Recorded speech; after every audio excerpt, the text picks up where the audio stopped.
નમસ્કાર વિદ્યાર્થી મિત્રો, જ્ઞાન વિદ્યાપીઠમાં તમારું હાર્દિક સ્વાગત છે. હું છું તમારા ગણિતનો શિક્ષક મયુર સર.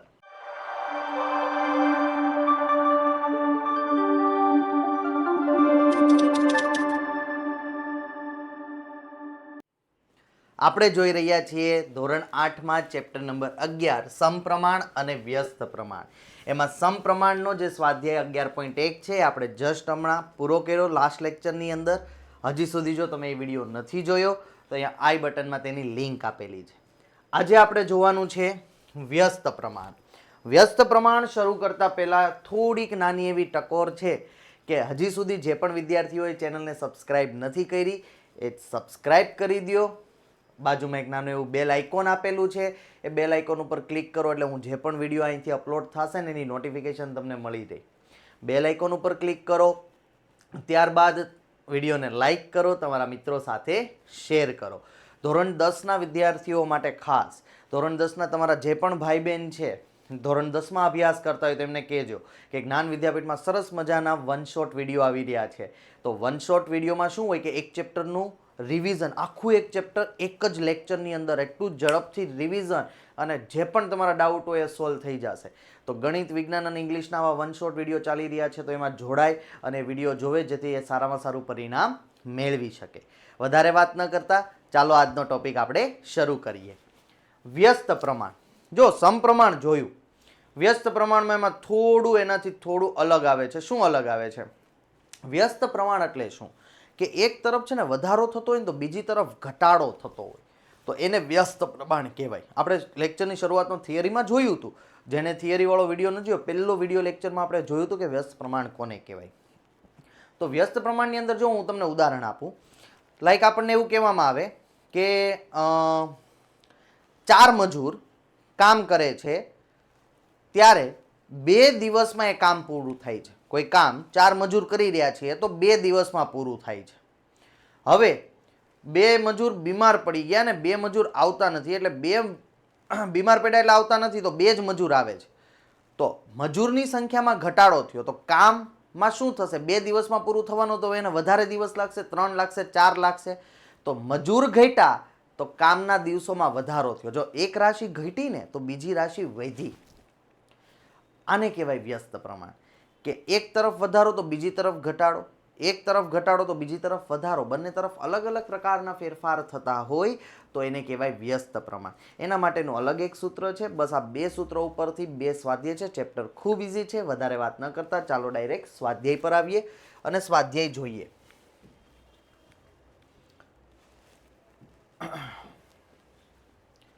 ચાલો સ્વાધ્યાયમાં આપણને પહેલા દાખલાની અંદર શું આપેલું છે જોઈએ આપણે. સ્વાધ્યાય 11.2 નીચેનામાંથી કયા વિધાનો વ્યસ્ત પ્રમાણમાં છે એ આપણે કહેવાના છે. જો વ્યસ્ત પ્રમાણની થિયરી મેં તમને હજી હમણાં સમજાવી તો આપણે આમાંથી કહેવાનું છે કયું વ્યસ્ત પ્રમાણ છે અને કયું વ્યસ્ત પ્રમાણ નથી. વાંચતા જઈએ અને જોતા જઈએ કેવા ફેરફાર થાય છે. કોઈ એક કામમાં કારીગરોની સંખ્યા અને કામ પૂરું કરવા માટે લાગતો સમય, આ તો હજી મેં હમણાં સમજાવ્યું. કારીગરની સંખ્યામાં વધારો થાય તો કામના સમયમાં ઘટાડો થાય. કારીગર વધુ આવશે, ઘાયઘા કામ થશે, સમય ઓછો લાગશે. કારીગર ઓછા આવે, કારીગરમાં ઘટાડો થયો તો સમય વધી જશે. તો આ કેવું પ્રમાણ છે? વ્યસ્ત પ્રમાણ છે. યસ, પહેલું વાક્ય છે વ્યસ્ત પ્રમાણનું છે. ચાલો બીજું જોઈએ. યાત્રા કરવા માટેનો કુલ સમય, આપણે કંઈક યાત્રા કરીએ છીએ એના માટે જે લાગતો હોય એ કુલ સમય અને અચળ ઝડપથી કાપેલું અંતર, અચળ ઝડપથી કાપેલું અંતર. તો હવે અહીંયા જુઓ, અચળ ઝડપથી કાપેલું અંતર છે તો અંતરમાં કોઈ ફેરફાર થવાનો છે. જો અંતર વધી જાય, મતલબ કે પહેલા મારે યાત્રા છે ને રાજસ્થાન સુધીની કરવી હતી અને મારો હતો કુલ સમય કે ભાઈ હું 8 કલાકમાં રાજસ્થાન પહોંચી જઈશ. કેટલા કિલોમીટર? તો કે 600 કિલોમીટર મારે કાપવા હતા. પણ પછી હવે મારે ત્યાંથી જવાનું થયું દિલ્હી. તો અહીંયા જુઓ, કાપેલું અંતરમાં મેં વધારો કર્યો, હવે મારે 800 કિલોમીટર જવું છે. તો સમયમાં શું થશે? વધારો થશે. તો એક બાજુ વધારો થાય છે, બીજી બાજુ વધારો થાય છે. ડિસ્ટન્સમાં અંતર હું ઘટાડી નાખું કાપેલું તો સમયમાં ઘટાડો થઈ જશે, વહેલા પહોંચી જઈશ. કારણ કે તમે કહેશો સર એવું કેમ, ગાડી ધીમી હાલતી હોય તો? અહીંયા જો ઝડપ કેવી આપી છે, અચળ. તો આને આપણે વ્યસ્ત પ્રમાણ ન કહી શકીએ. કહી શકીએ? નહીં. તો આ વાક્ય વ્યસ્ત પ્રમાણ છે નહીં. ચાલો એના પછીનું જોઈએ. ખેતરનું ક્ષેત્રફળ અને તેમાંથી લીધેલા પાકનો જથ્થો. મતલબ કે મારી પાસે 5 વીઘા જમીન છે અને એમાં મેં લીધેલા પાકનો જથ્થો, મેં મગફળી વાવી હતી તો 1000 મણ મગફળી થઈ. પણ આ વર્ષે મેં 10 વીઘા જમીનમાં મગફળી વાવી, ક્ષેત્રફળ વધારી દીધું. પહેલા 5 હતું, હવે કેટલું કરી દીધું? 10. તો 10 વીઘા જમીનની અંદર મેં મગફળી વાવી, તો ઓબ્વિયસલી છે આનું પ્રોડક્શન વધવાનું જ છે. આપણે એમ કહીએ કે 1800 મણ થઈ. ચાલો, તો જમીનમાં વધારો થયો તો આમાં પણ વધારો થયો ને, કે નથી થયો? યસ. તો બંને તરફ વધારો થાય છે. જમીનમાં વધારો, ક્ષેત્રફળ વધશે તો પાકનો જથ્થો કઈ ઘટવાનો છે? અથવા ઓછા ક્ષેત્રફળમાં પાકનો જથ્થો વધવાનો છે? નહીં. ક્ષેત્રફળ વધારશો તો જથ્થો વધવાનો જ છે. તો ક્ષેત્રફળ વધે, જથ્થોય વધે, બે બાજુ વધારો. જ્યારે વ્યસ્ત પ્રમાણ તો શું કે એક બાજુ વધારો થાય તો બીજી બાજુ ઘટાડો થવો જોઈએ. અહીંયા તો નથી થતો ઘટાડો, તો આ પણ વ્યસ્ત પ્રમાણનું વાક્ય નથી. બાળ મિત્રો ધ્યાન આપજો. એક નિશ્ચિત યાત્રા માટે લાગતો સમય અને વાહનની ઝડપ. હવે અહીંયા જો પાછું યાત્રા વાળું આવ્યું છે, પણ અહીંયા જો ધ્યાનથી શું કીધું? યાત્રા તમારી નિશ્ચિત છે, આમાં ફેરફાર નહીં થાય. એટલે અહીંથી મારે રાજસ્થાન જવું છે તેમાં ફેરફાર નહીં થાય. અને એ માટે લાગતો સમય છે ને એ મારો 8 કલાકનો જ છે. હવે શું કીધું? વાહનની ઝડપ. અહીંયા અચળ ઝડપ આપ્યું હતું, અહીંયા અચળ ઝડપ નથી આપ્યું, વાહનની ખાલી ઝડપ કહી દીધું. તો હવે શું થાય કે રોડમાં મને ટ્રાફિક મળી ગયું તો મારી ઝડપ ઓછી થઈ જશે. કંઈક સિટીમાં ટ્રાફિક મળી ગયું અથવા મેં હોટલે બ્રેક લઈ લીધો તો પછી ઝડપમાં ઘટાડો કરું તો સમયમાં વધારો થાય. 8 કલાકે પહોંચવાનો હતો ને એની જગ્યાએ હવે 9 કલાકે પહોંચીશ. થાય ને એવું? હા, વાહનની ઝડપ વધી જાય. હવે જો હું કંઈ બ્રેક જ નથી લેતો, ક્યાંય બ્રેક નહીં, નોન સ્ટોપ આવીને રસ્તો મેળો ખાલી, એટલે મારી ઝડપમાં મારે વધારો થયો. ઝડપમાં વધારો થયો 7 કલાકમાં પહોંચી ગયો, ટાઈમમાં ઘટાડો થયો. આ કેવું પ્રમાણ છે? વ્યસ્ત પ્રમાણ છે. સમજાય છે? અહીંયા વ્યસ્ત પ્રમાણ નહોતું કારણ કે ઝડપ કેવી હતી? અચળ. ઝડપમાં ફેરફાર થતો નથી. ચાલો એના પછીનું છેલ્લું જોઈએ. કોઈ એક દેશની કુલ જનસંખ્યા અને વ્યક્તિ દીઠ જમીનનું ક્ષેત્રફળ. સમજો કે એક દેશમાં, આપણા દેશની વાત નથી કરતા એટલે ન કહેતા આપણે એટલા હોઈએ જ નહીં, કોઈ દેશની અંદર પહેલાં 100 વ્યક્તિ હતા અને દેશનું જે ક્ષેત્રફળ છે ત્યાં 100 વીઘા જમીન હતી. તો દરેકના ભાગે, એક જણાના ભાગે 1 વીઘો જમીન આવતી હતી. પણ જનસંખ્યામાં વધારો થયો અને 200 વ્યક્તિ થઈ ગયા. 200 વ્યક્તિ થયા, વ્યક્તિમાં વધારો થયો છે. વ્યક્તિમાં શું થઈ ગયો? વધારો. તો હવે 200 વ્યક્તિને 100 વીઘા, દેશની જમીન કઈ બીજા ઉપર યુદ્ધ તો નથી કરવા જવાતું.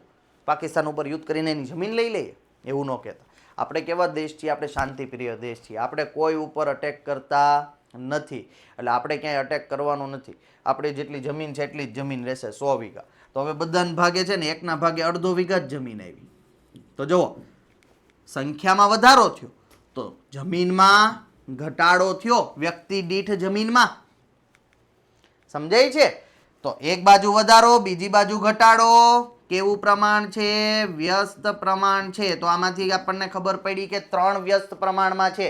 કારીગર વાળું વ્યસ્ત પ્રમાણમાં છે, નિશ્ચિત યાત્રા માટે વાહનની ઝડપ જે હતું સમય એ વ્યસ્ત પ્રમાણમાં છે, અને વ્યક્તિ દીઠ જે ક્ષેત્રફળ વાળો દાખલો હતો એ પણ વ્યસ્ત પ્રમાણમાં છે. આ 3 વસ્તુઓ અહીંયા વ્યસ્ત પ્રમાણની અંદર આપણને આપેલી છે. બાકી કોઈ વ્યસ્ત પ્રમાણમાં છે નહીં. સમજાઈ ગયું? જો આ કોન્સેપ્ટ ઉપરથી તમને હવે વ્યસ્ત પ્રમાણ ક્લિયર થઈ ગયું. હવે વ્યસ્ત પ્રમાણના દાખલા આવશે ને એટલે ઝડપથી સમજાઈ જશે. ચાલો જોઈએ નેક્સ્ટ.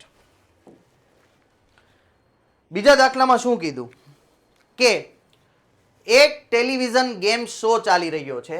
ગેમ શોમાં પુરસ્કારની રકમ ફિક્સ છે, 1 લાખ રૂપિયા છે, કે જે જીતશે ને એને ₹1,00,000 મળશે.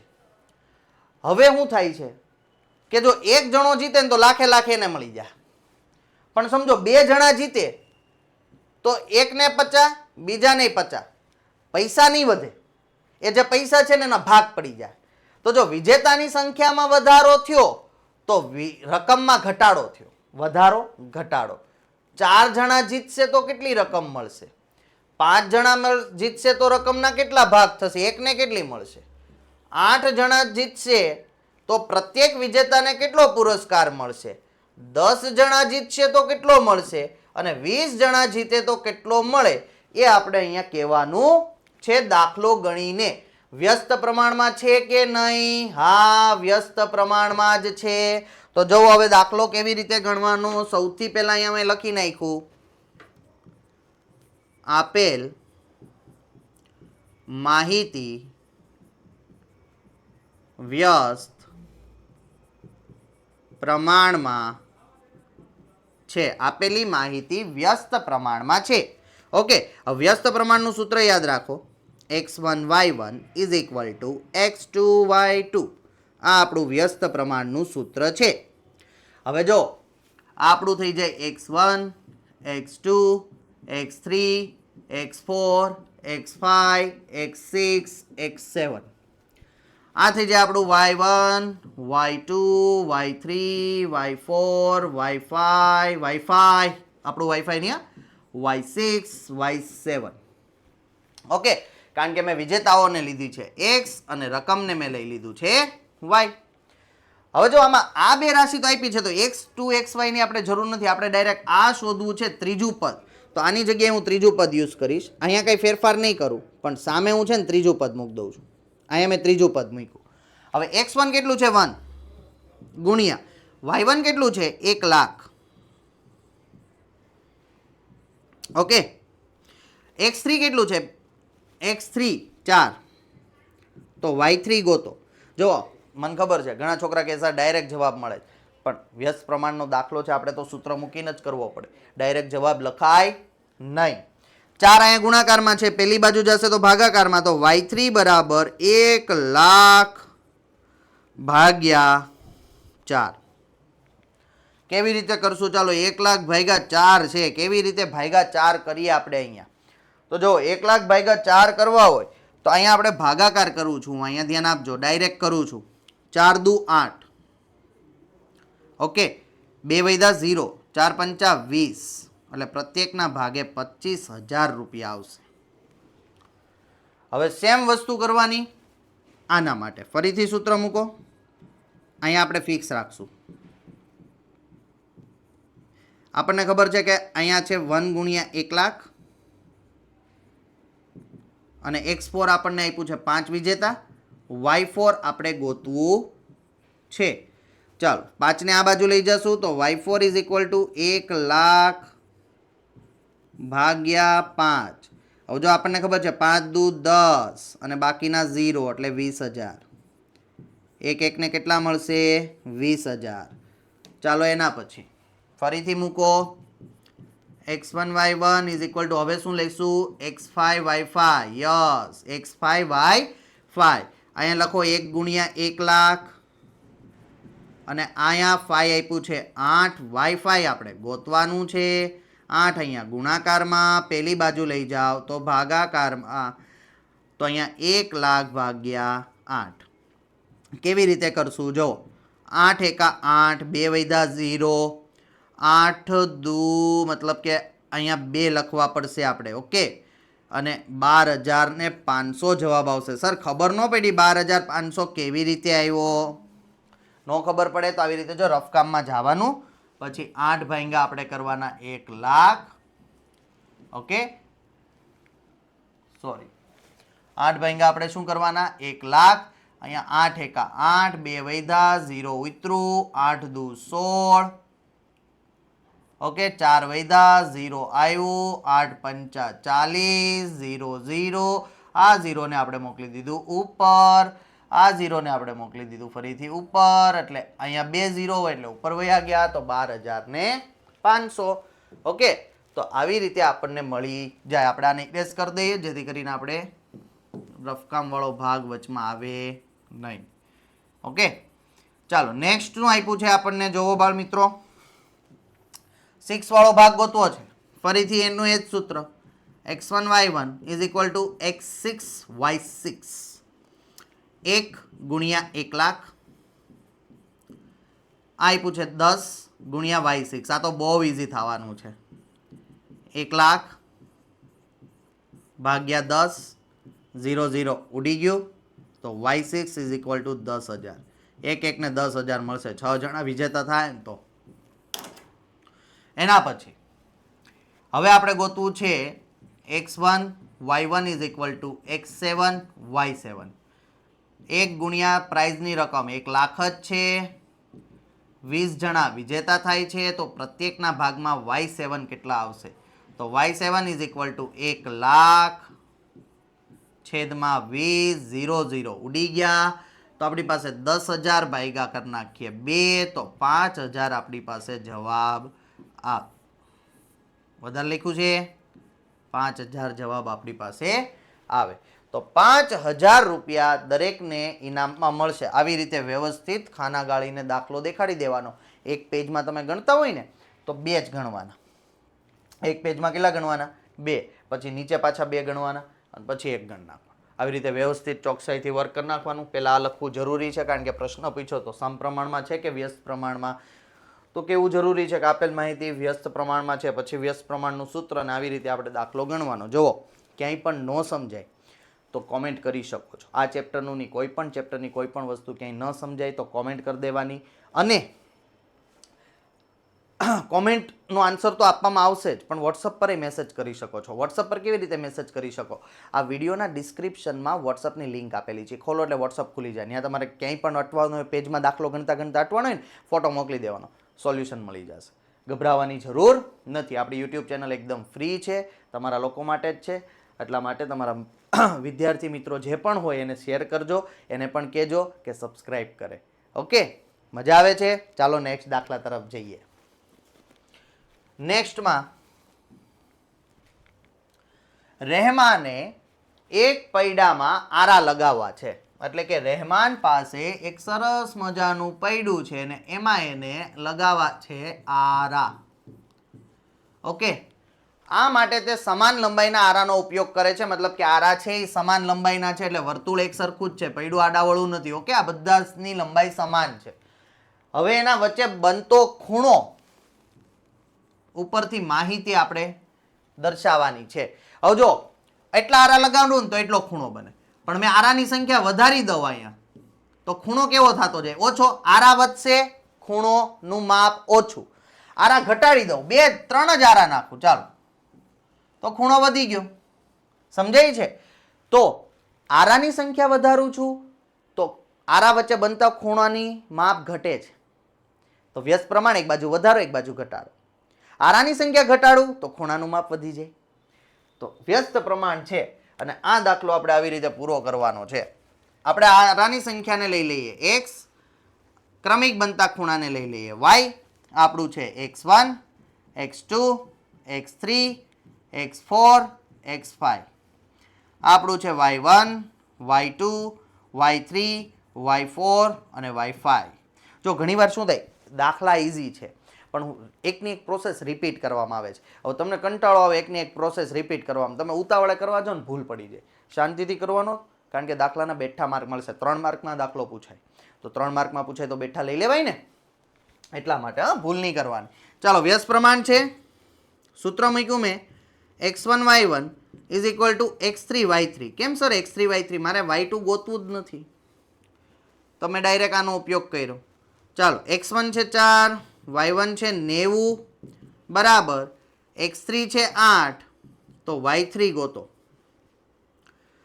તો y3 ને ગોતવું હોય તો આને આપણે કરતા બનાવો y3 ને કરતા બનાવીએ તો અહીં ગુણાકારમાં છે પેલી બાજુ જાય તો ભાગાકારમાં તો y3 ઇઝ ઇક્વલ ટુ 4 ગુણ્યા 90 ભાગ્યા 8 4 દુ 8 45 દુ 90 તો y3 ઇઝ ઇક્વલ ટુ 45 એનો મતલબ કે જો હું અહીંયા 8 આરા નાખું તો ખૂણો 45 નો થઈ જશે ચાલો નેક્સ્ટ ફરીથી સૂત્ર x1 y1 હવે શું ગોતવું છે y4 તો x4 y4 x1 કેટલું આપ્યું આ રહ્યું 4 y1 કેટલું આપ્યું 90 x4 કેટલું આપ્યું 10, y4 ગોતવું છે, અહીંયા ગુણાકારમાં પેલી બાજુ મોકલી દો. ચાલો 4 ગુણ્યા 90 છેદમાં 10, 0 0 ઉડી ગયું, 9 ચોક થાય 36, તો ખૂણો બની જાય 36નો. જો આરા વધતા જાય છે, ખૂણો ઘટતો જાય છે. ચાલો છેલ્લું કરીએ આપણે, x1 y1 અને હવે કેટલામું છે x5, x5 y5. આપણી પાસે છે 4 ગુણ્યા 90, x5 આપ્યું છે 12 આરા, તો y5 એટલે ખૂણો ગોતો. 12 ને આ બાજુ લઈ જઈએ તો y5 ઇઝ ઇક્વલ ટુ 4 ગુણ્યા 90 છેદમાં 12. ચાલો આને કેમ ઉડાડશું?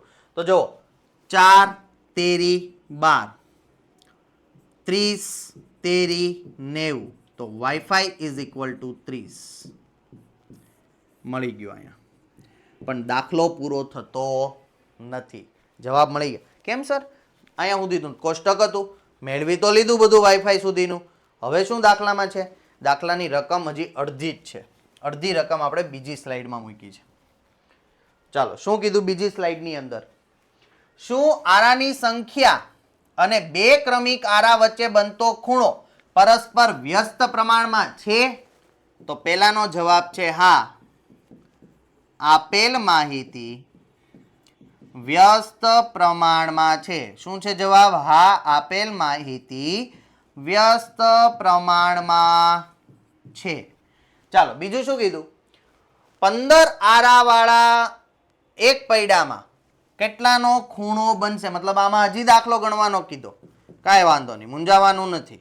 આપણે લઈ લ્યો x1 y1 અને આને કહી દઈએ આપણે x2 y2. ઓકે, ચાલો x1 આપણું છે 4 આરા, એ 90 નો ખૂણો બનતો હતો, તો 15 આરાએ કેટલાનો ખૂણો બને એ કહેવાનું છે. 15 ને આ બાજુ લઈ આવો એટલે અહીંયા ગુણાકારમાં છે, આ બાજુ આવશે તો ભાગાકારમાં વયા જાય. 15 ના ઘડિયામાં 90 આવે કે ન આવે? 15 છક 90, તો y2 ઇઝ ઇક્વલ ટુ 4 ગુણ્યા 6, તો કેટલા થયા? y2 is equal to 24. એનો મતલબ અહીંયા લખી નાખવાનું, 15 આરા હોય તો બે ક્રમિક આરા વચ્ચે 24 અંશનો ખૂણો બને. ઓકે, ચાલો ત્રીજો પ્રશ્ન શું પૂછ્યો છે આપણને? ત્રીજા પ્રશ્નમાં એમ કીધું કે બે ક્રમિક આરાની જોડ વચ્ચે બનતા ખૂણાનું માપ 40 હોય તો આરાની સંખ્યા ગોતો. 40 ના ખૂણાએ આરાની સંખ્યા કેટલી હશે? જોઈ લઈએ. x1 y1 is equal to x2 y2. આપણી પાસે 4 આરાએ 90 નો ખૂણો બને છે. આરા તો ગોતવા છે. અહીંયા આપ્યું છે 40. 40 એ કેટલા આરા જોશે? 40 ને આ બાજુ લઈ આવો તો 4 ગુણ્યા 90 છેદમાં 40. ઓકે, 0 0 કટ, 4 4 કટ, તો x2 ઇઝ ઇક્વલ ટુ 9. એનો મતલબ કે 40 માપના ખૂણા માટે 9 આરા જોઈએ. કેટલા આરા જોઈએ? 9. અહીંયા દાખલો પૂરો થાય છે. દાખલો વધારે મોટો હતો એટલે આના જેવું મોઢું કરીને બેસવાનું નથી, ગણી નાખવાનો. ઇઝી જ છે એકદમ. સમજાણું? ચાલો નેક્સ્ટ. ઓકે બાળ મિત્રો, અહીંયા સુધીનો જ આજનો લેક્ચર હતો. જતા જતા ફરીથી કહું છું, વિડીયો જોવાની મજા આવી હોય તો લાઈક થઈ જવી જોઈએ અને તમારા મિત્રો સાથે શેર કરી દો. ચેનલને હજી સુધી સબસ્ક્રાઇબ નથી કરી તો બટન દબાઈ જવું જોઈએ. એની બાજુમાં એક બેલ આઇકોન હશે, એ પણ બટન દબાઈ જવું જોઈએ. બટન દબાવી દો એટલે તમને નોટિફિકેશન મળતી રહે. તમારા ભાઈ બહેન જે ધોરણ 10માં છે એમને પણ જોડો. એમના માટે ઘણું બધું નવું આવી રહ્યું છે. બોર્ડ પહેલા એવી મહેનત કરાવશું કે સારામાં સારું પરિણામ મેળવી શકે. આજનો વિડીયો અહીંયા સુધી. થેન્ક યુ, આભાર.